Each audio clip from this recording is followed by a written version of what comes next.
So today we are going to do overview of protocol stacks. So you should have studied the protocols when you were studying the course of communication networks or computer networks. So today we are going to cover introduction to protocol stacks, understanding the OSI model, exploring the TCP/IP protocol suite, examples and analogies, and some practical applications.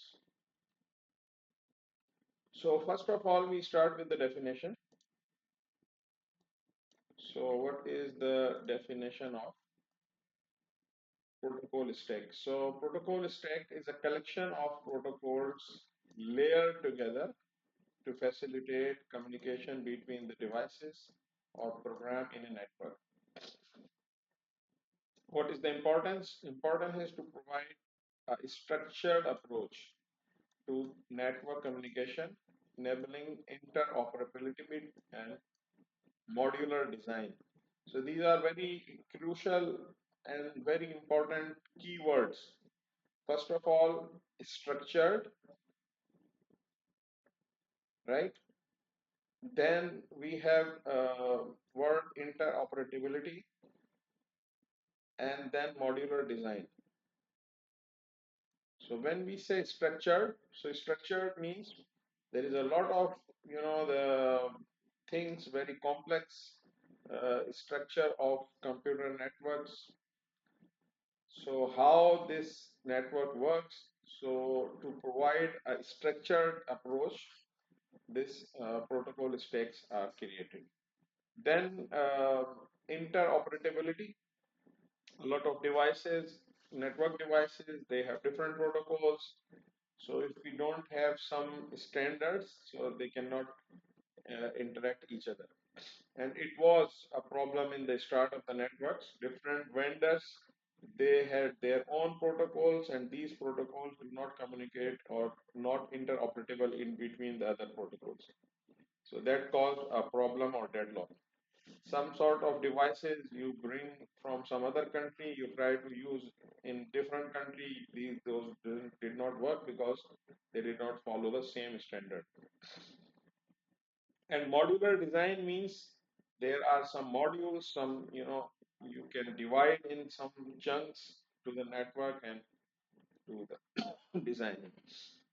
So these slides I borrowed from the book. It's called a top net computer networking, a top-down approach, and the slides are from the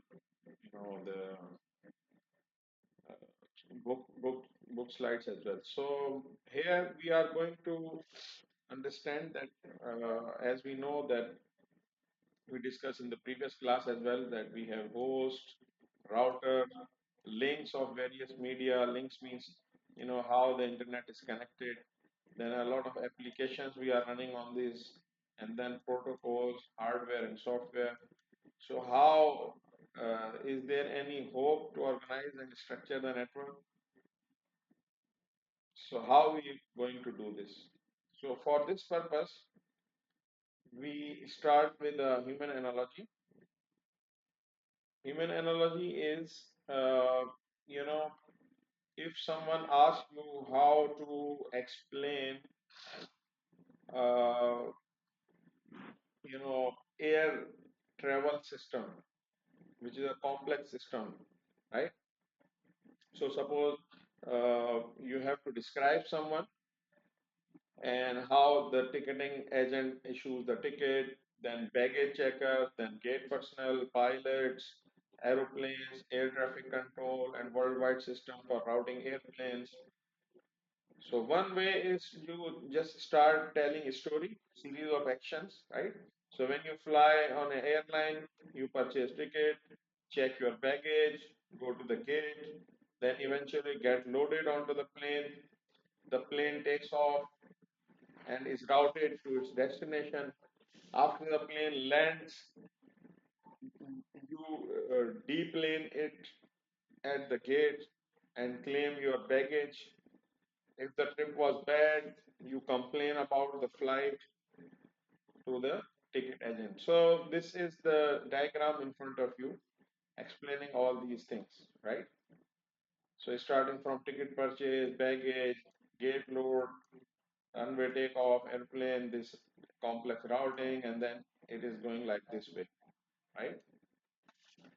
Now we are going to understand this whole process using a layered approach. So what is layered approach means?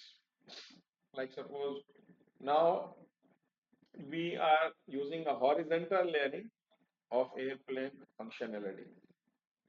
So already we can see some analogies here with computer networking. You are being shipped from source to destination by airline. So source to destination, this is analogy of computer networks, right? Then a packet is shipped from in the same way, a packet is shipped from host to destination in the internet. But this is not quite the analogy we are. So we are looking for some structure, like suppose we just saw in the previous diagram. So now in this diagram, so we note that there is a ticketing function. At the end, there is also a baggage function, right? So in the end, we have ticket purchase at the start, and then we have complaint related to the ticket. Okay. Then we have baggage check-in, and other way when we finish our flight, so we have baggage claim. Okay, so this is sort of layers, you know, connecting to each other. So at the gate function for already ticket in, already bagged in passenger, and for the passenger who have made it through the gates, so that is the passenger who are already ticketed, and baggage and through the gates they go. So there is a takeoff and landing function, right? So when you load and the other way you unload, then you take off, and then on runway you land, corresponding layers, and then airplane routing, all these layers. So this is analogy which explain. So this diagram explain us the functionality into the layer, providing a frame of work which can be discussed in the airline travel. So note that each layer combined with the layer below it. So and it implements some functionality, some services, and at the ticketing layer and below airline counter transfer of a person is accomplished. And then step by step, like suppose when you purchase ticket, then you go to the next layer for the baggage. When you check in the baggage, then you can go to the next layer to the gate. Once you take load in the plane, then the function of the runway takeoff, and then airline routing. All these steps are so layer by layer. This is happening. Okay, so that explains that the previous layer has something to do or some service to do and pass it to the next layer. Okay, so we can just make analogy with our computer network. So each layer provides a service by performing a certain actions within a layer. For example, at the gate layer, loading and unloading people from the airplane, and by using the service of the layer directly below it. For example, in the gate layer, using the runway to runway passenger transfer service and of taking off and landing layers, right? So this layered architecture allows us to discuss a well-defined specific part of the large complex system, and this simplification itself is a considerable value by providing modularity. So we have made it in the some modules, some layers, some slicing we have made. So that make it easier to change the implementation of service provided by the layer. So as long as layer provides the same service to the above it, the users have the same service from the layer below it. and remember the system remains unchanged. So like suppose you implement some new thing on the ticket purchasing, right, and complain thing, so you don't do not have to replace all this procedure. So seamlessly, if ticket purchasing you make a new system, so that layer will not affect the other layers. You understand what is the meaning of this thing, what I'm trying to say? Like suppose you have some procedure at gate, and one day new security comes and they make a new procedure for the gates, loading and unloading. So that is providing a service which is, independent of baggage and independent of runway takeoff. So if they change the service, it does not matter, and they can have difference. So for example, if the gate functions were changed, for instance, to have people board and dismarked by height, so the remainder of the airline system would remain unchanged since the gate layer still provides the same function, loading and unloading. So this is a simple implementation of that functionality in different manners after the change. So for the large complex system that are constantly being updated, the ability to change the implementation of the service without affecting the components of the other systems. Okay. So I hope everyone get the idea what is the concept of the layers and how they make it easy. So now dealing with the complex system, why we use layering? Okay. So let's now turn our attention to the network protocol. To provide structure to the design network protocol, network design organizes protocols and the network hardware and software that implements the protocol in the layer. So each protocol belongs to one of the layers, such as each function in an airline. So we are again interested in the services that a layer offers to layer above and so-called service model or just layer, right? So what is happening? So performing. So what we need a layer to do its services like performing certain actions within that layer and using the services of the layer directly below it. For example, service provided by layer N may include reliable delivery, right? So that is important topic. So now we should have explicit structure, allow identification, relationship of complex systems. So just as we discussed that layer model provides some modularization, ease of maintenance, updating systems, change implementing layer, and change of the gate procedure. We just discussed this. Then we move to the internet protocol stack. So basically, OSI and internet stack and different layers. So the OSI model is 7-layer model. We will discuss in future slides. And mostly the internet protocol stack, which consists of 5 layers: application, transport, network, and link and physical layer. So the purpose of this, the what we call the layers is to make things modular, makes things easy and divided. So application layer, same as I support network application like FTP, SMTP, HTTP. Anyone knows what is FTP?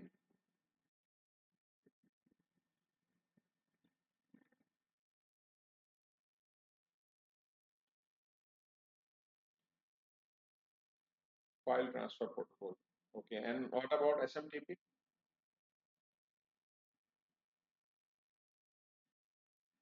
Yes, and HTTP. So basically, these protocols provide us the application layer. Then transport layer to process data transfer like TCP, UDP. We will discuss these further on. Then network routing datagram source to destination like IP or routing protocol. Then link layer data transfer between neighboring elements like Ethernet 802.11 or triple P or PPP protocol, point-to-point protocol. Then we have physical, which discuss the bits and bytes. Then in OSI reference model, we further have two more layers, presentation and link layer. Presentation allows application to interpret managing the data, encryption, compression, machine specific conventions. Then session layer provide us the synchronization, checkpointing, recovery of the data exchange. And so in the internet state, missing these layers. So these layers are important or unimportant, these two layers, presentation and session.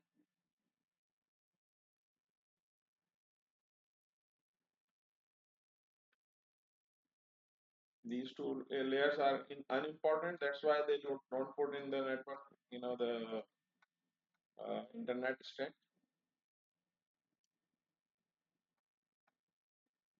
Yes or no?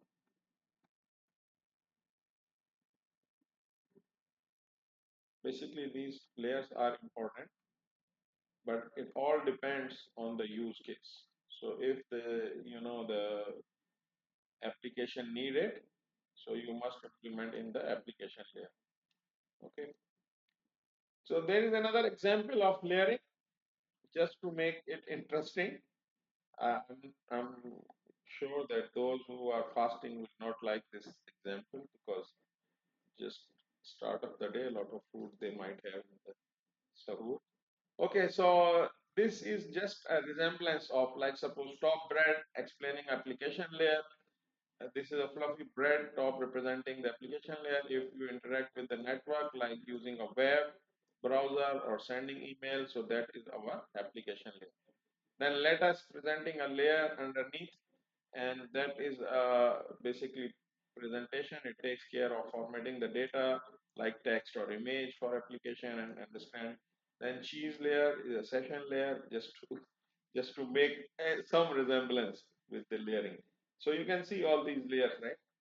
Tomatoes, cheese, meat, lettuce, bread. Okay, so just to make this some analogy to make things understand. Now we have juicy tomato present, the transport layer responsible for reliable data transfer between application on different devices. When we say reliable data transfer, can anyone explain what does it means, reliable data transfer? Anyone has idea about this word specific, reliable data transfer?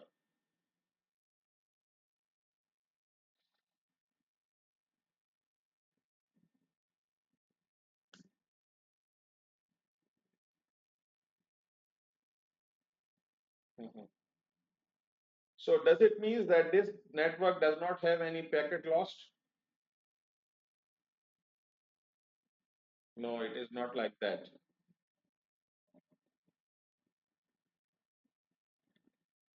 Listen, listen to me again. Does it mean that this network has no packet lost?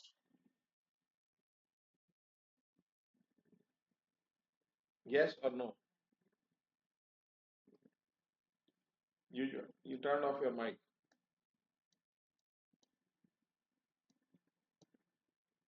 So I repeat again. Reliable data transfer does not mean that there is no packet lost, but it means that if the packet lost, then the protocol will acknowledge and make sure that whatever lost will be resent.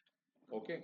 So it does not mean that network has no losses, there is no problem, no errors, but it means that there is some protocol, some way you manage that if anything miss, we will request the resend of this packet. Okay, then we have meet as a network layer. So network layer is, handles addressing, routing, packet forwarding to get the right destination. Then we have a bottom layer, which is data link layer. So bottom bread is data link layer, ensuring error-free data transmission between network devices. Then plate represents the presentation physical layer, sorry, and then holding the sandwich represent the physical layer, and it deals with the physical transmission of data bits and bytes. So just like this Ascension required all the layers to be complete, work together. A successful network relies on the each protocol functionality properly in the protocol state. So now we move to the further definitions. I think no need to repeat this. So protocol stack is referring to the stack array layer in each responsible for communication. So these layers work together to enable the communication. Okay. So importance of the protocol.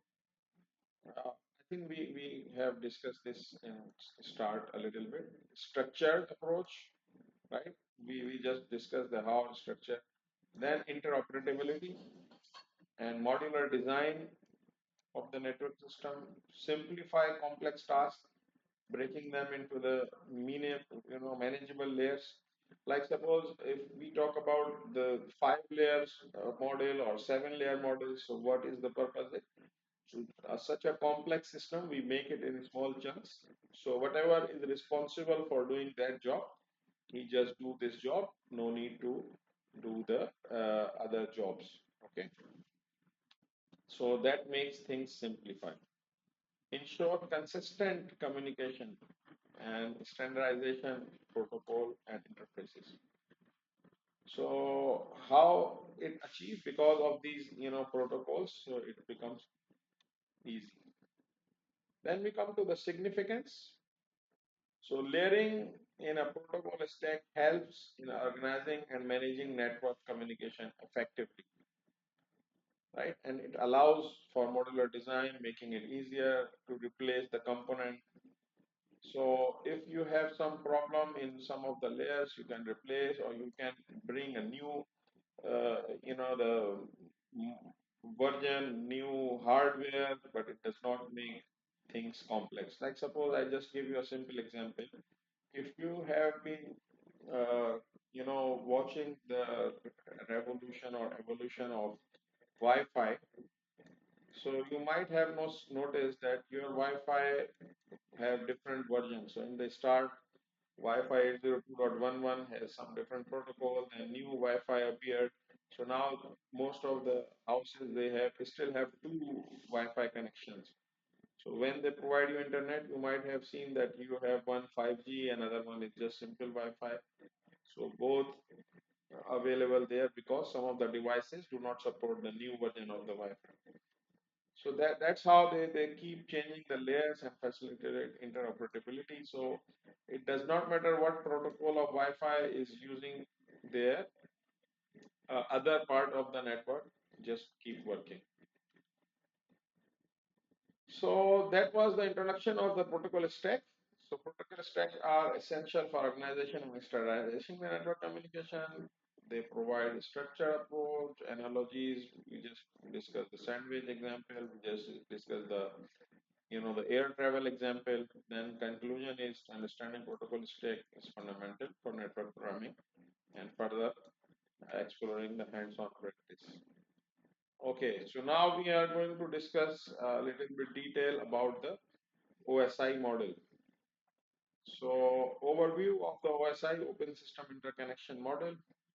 It's a conceptual framework. Conceptual framework means that it's not literally divided in these things by some physical, the segregation, but this is just conceptual segregation, conceptual layer. Okay, so consisting of 7 layers: physical, data link, network, transport, session, presentation, application. So now I am going to do these layers in detail. So I want you to participate. Okay, so each layer serves as a specific purpose and provides services to the layer above. So receive from the layer below it and pass it to the above layer. So physical layer, what is physical layer? Physical layer is responsible for transmission and reception of raw data bits over a physical medium.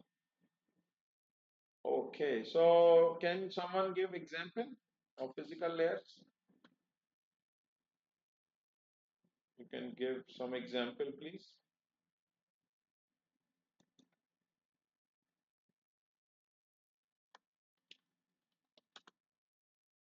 You can type if you are not willing to turn on your mic. Okay, so how physical layer Ethernet? How? Just give some more example. Yes, fiber optic cable. Yes, good. It's an example of physical layer. Ethernet is also example. So just explain Ethernet a little bit more if you can, please. What is Ethernet means? Yes, good. You have written a lot. Will be Wi-Fi, but it would be great if you can turn on your mic and talk to me, or just explain something. What is this mean? Wi-Fi, Bluetooth, Ethernet. Anyone? Or just explain a little bit more. Okay. So Ethernet protocol is only for the cable we use, Ethernet cable. We used to call this cable Ethernet cable, the twisted pair cable, which is mostly blue cable. Yeah, RJ45 cable. Is it only the Ethernet protocol provide or something more? Ethernet is a protocol which defines some standards for both for wired and wireless protocol. You can search wireless Ethernet and you will find something. So wireless Ethernet, what is wireless Ethernet? So you will find that there is a some something.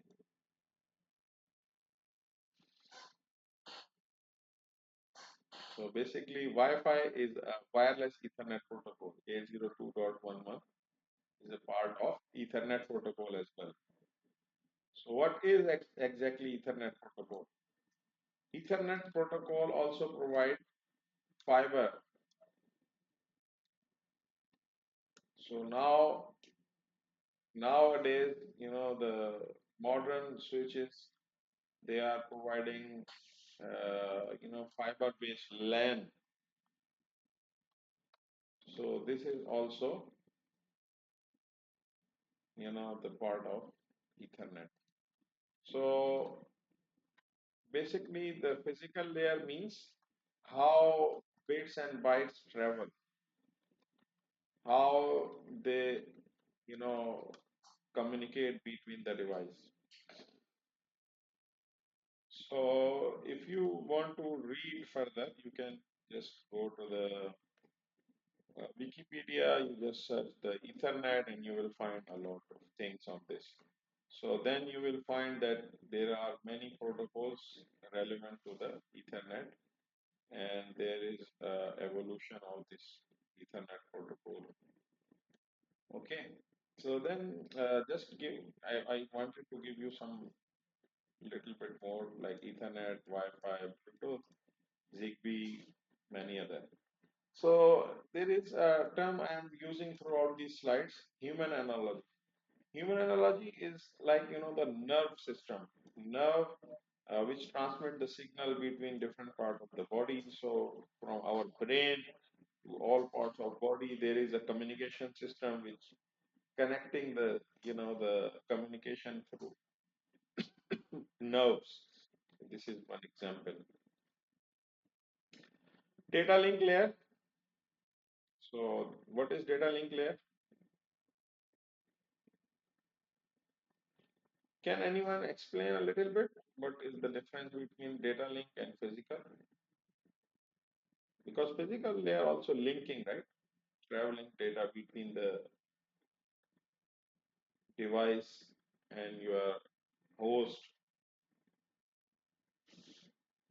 Communication between the mobile phone and Wi-Fi access point is your physical layer responsibility.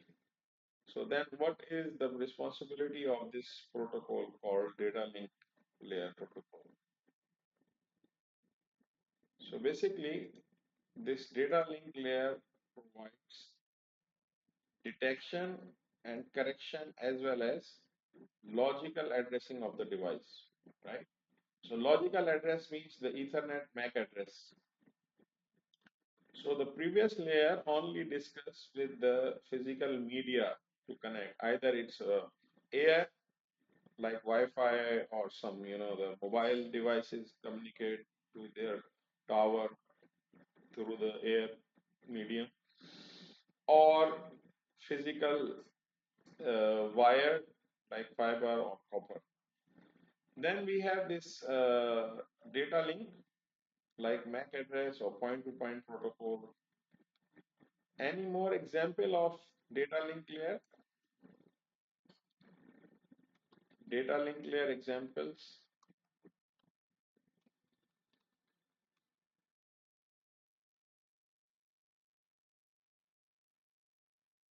What is MAC?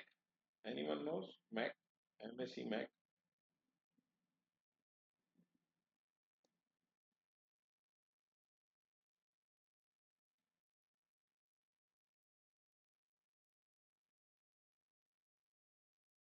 There is also a protocol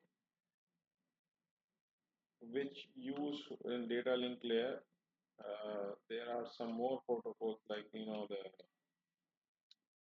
ATM, asynchronous transfer mode, or frame ATM or frame relay. So these are protocols to make sure there is a you know connection establishing between the device and there is no error. Okay, like suppose you have one end, you have a switch, and physical connectivity is through the cable. The you can say twisted pair, and the other end you have a device which is called router. Okay, so how these two devices communicate? There must be a data link layer protocol which provide connectivity to the both.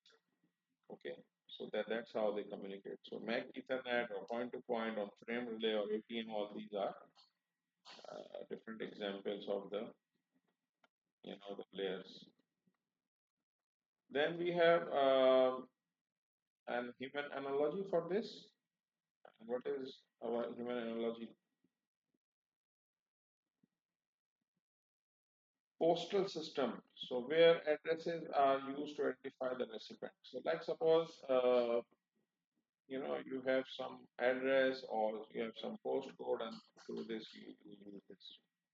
Or you can use simple another analogy like some places in the offices we have some the pigeonhole boxes. So if you receive some post, they put it there for your when you go, you can collect it. Okay, we move forward. OSI layer 3, network layer. So network layer handles routing and forwarding of data packets between different types of examples, internet protocol, IP protocol, routing protocol, OSPF, BGP. So what are these protocols? IP protocol and routing protocol. Yes.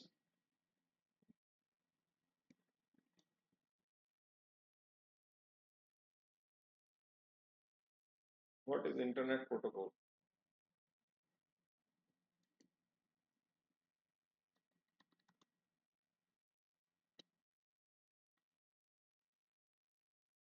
Basically, internet protocol provides us the network layer communication protocol for the internet suite.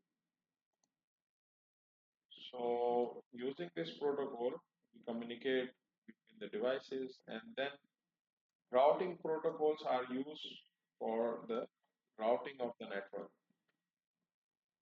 Yes, that is the important point. logical addressing,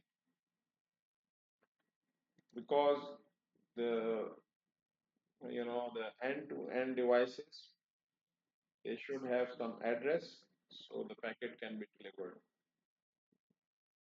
And this IP protocols has IP address as well, and there are two type of IP address: IPv4 version 4 and IP version 6, and we know all these. So the analogy is like the street signs and maps which guide traffic to the different destination. So a simple example of the routing and switching. So I give you example which we use in networks, and very very good example. Suppose if you plan to travel from Kota Kinabalu to Tawau, and nowadays we use the Google Map, but in the old times when we did not have this digital mapping, so people used to have some books of maps. So on these books they mark, that they look at this their complete route.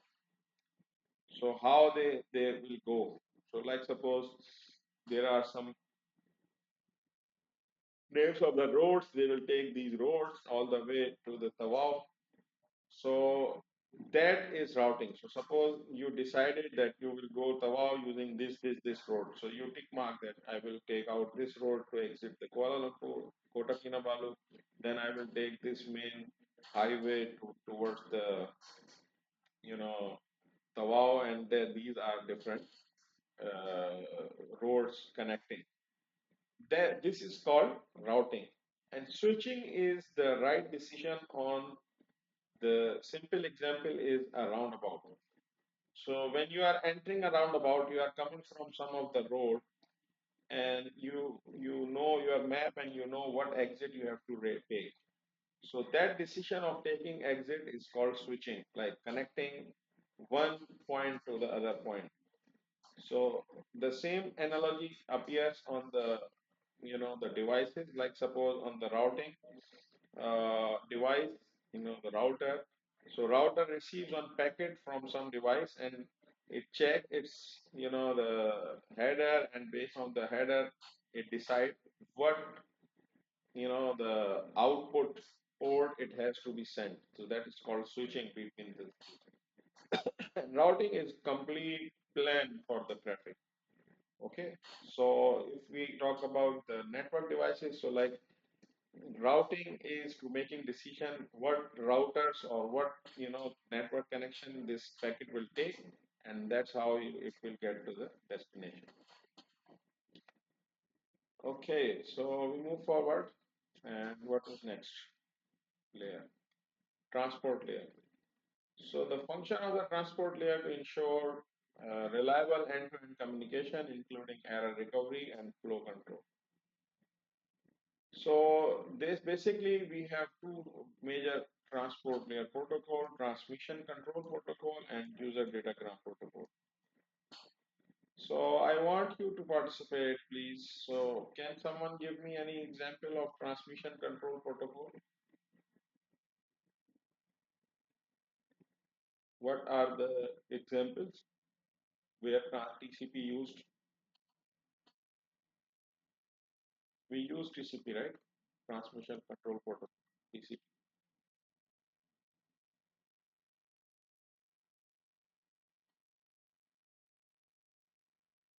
Yes or no?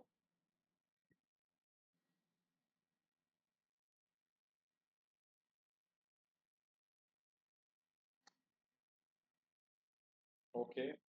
Chat server. Further, where else we use TCP? What about the web?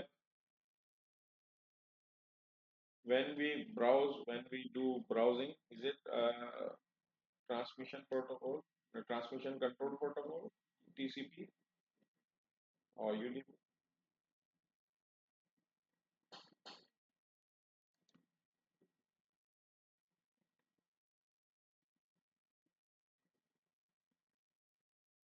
HTTP is not using TCP or using TCP. So it means that it is also utilizing TCP, transmission control protocol. Any example of UDP?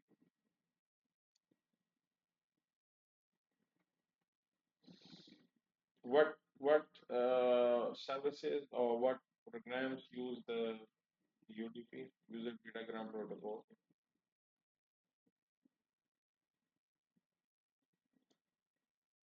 No idea. Okay, before we move, I want to ask simple question. Why we use TCP? What is the reason using TCP, transmission control protocol? Why we use it?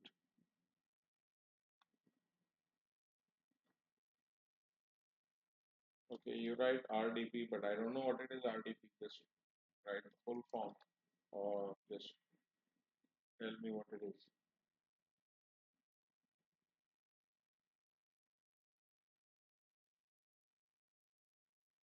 Remote desktop protocol, you mean?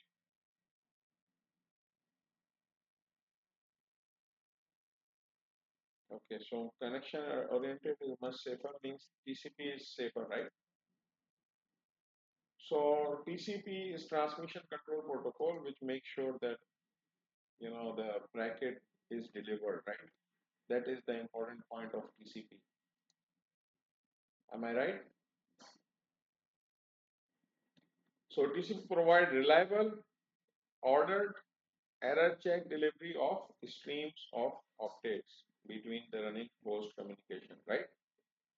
So like World Wide Web, emails, and remote administration, file transfers, they all use the TCP. Okay, so then there is a question why we use UDP, and is it any useful? Because it does not provide the reliability. Reliability means it does not care the packet delivered or not. It just do bombardment. It's sending packet, never mind, never bother the packet delivered to destination or not. So anyone can participate. Let me see how many of you can answer this question. Why UDP is used? Is there any use? Okay, faster for streaming and online gaming. Yes. So it means that there is a use for UDP as well. It's not useless protocol, right? Because suppose if we start doing TCP for the this sort of communication, like suppose we are having a online class, and I don't know the connectivity of your internet. Some of you might not receiving my picture properly, breaking. Some of you might receiving this screen also, breaking up sometimes. And some of you might having problem in listening as well, maybe delay in the voice. It is because of your internet connectivity, and we are using UDP most of the time in these communication.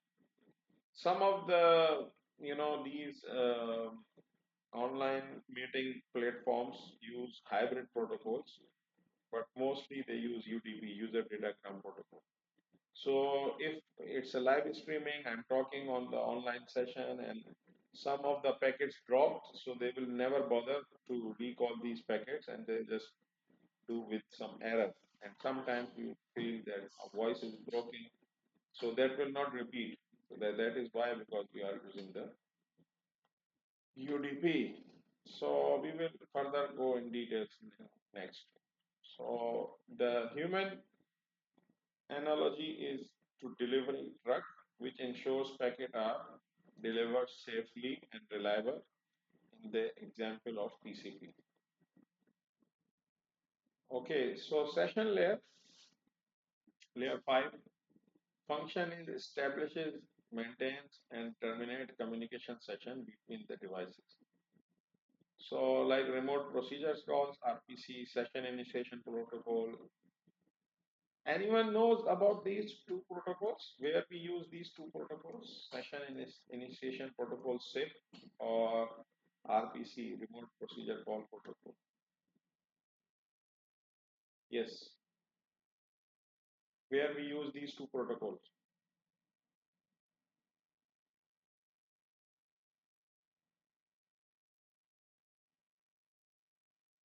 No one knows about SIP. Have you ever heard about SIP, session initiation protocol?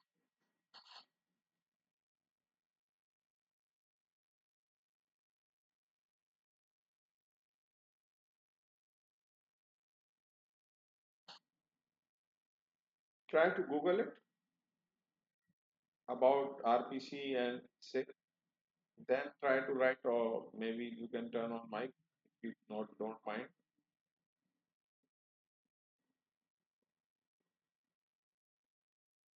Try to Google it and give me answer. What is the use case of SIP, session initiation protocol? Or just you can Google it.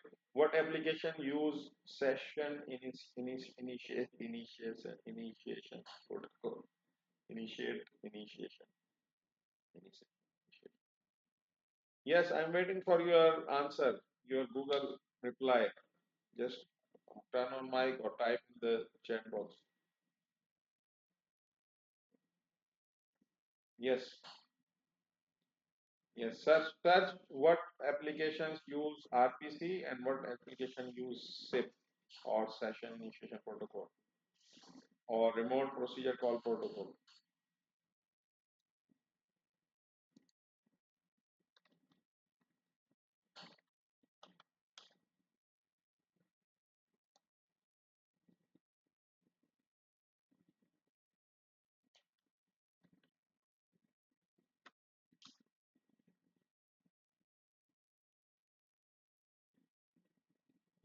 Yes,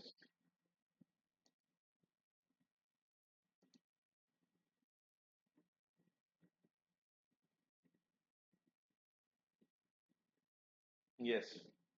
So basically, this protocol is not new protocol. It's very common protocol. It has been used since the voice over internet, the started. The first initial voice calls, they started with this SIP protocol, session initiation protocol. So that these protocol were very important to make, the online calls and all this. Yes, SIP is like a conductor of an orchestra and coordinating how different devices communicate. Yes. So some video chats, right? Video calls also use this. Yes. What about RPC? RPC is also used, very common use cases of RPC. Sorry,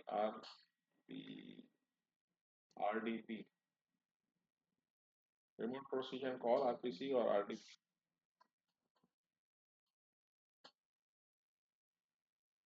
So basically, this protocol used for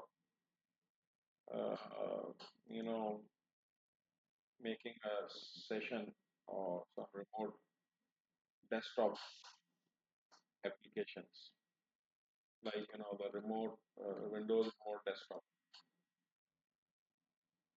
Okay, so next, the example of this is initiation of the termination of the conversation between individuals. So we just start, hello, hi, how are you? Then we can start talking, and then we say, okay, bye. That's how it closes. Presentation layer function is responsible for data translation, encryption, and compression. So what are these three tasks? These are important to how the application will present the data. So like suppose bits and bytes are coming, and at the end it, it generate with something their own. And these are some example of SSL or graphic formats like the JPEG or PNG. So these are responsible for presentation layer.